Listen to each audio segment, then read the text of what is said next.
Ayan mga guys, nandito tayo ngayon sa aming bukid. At ayun nga, nagtanim ako kanina, nagtanim ako ng mga sibuyas. Yan yung mga sibuyas na tinanim ko. Tapos dito naman merong tinangkong gulay din yan. Ayan, so nandito kami sa aming kubo. Ayan yung kubo namin, hindi pa tapos. Yan yung kubo namin guys, hindi pa siya tapos. Wala pang pangdingding at wala na ring budget. So hanggang dyan lang muna, hintay-hintay na naman kung kailan tayo magkapera. Tapos guys, ngayon naman ay nagtatanim ako ng luya. So ang ginagawa ko, tinatanggalan ko muna siya ng ugat kasi napakaraming ugat oh guys.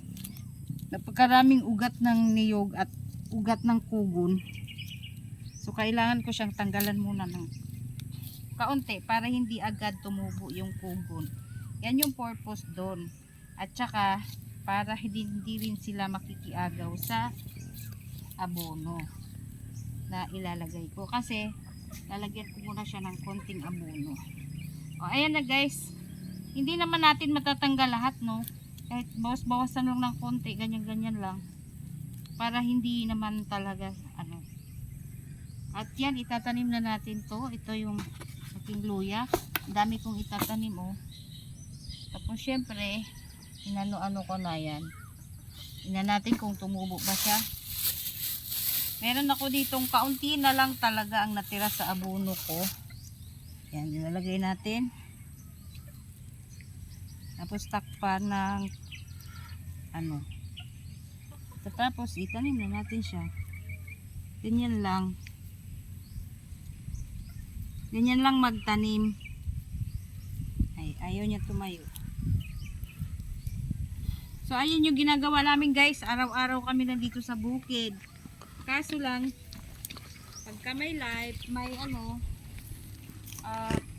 signal, nakaka-live ako.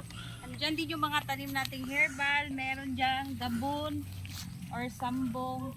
Meron naman kasama din yung gulay.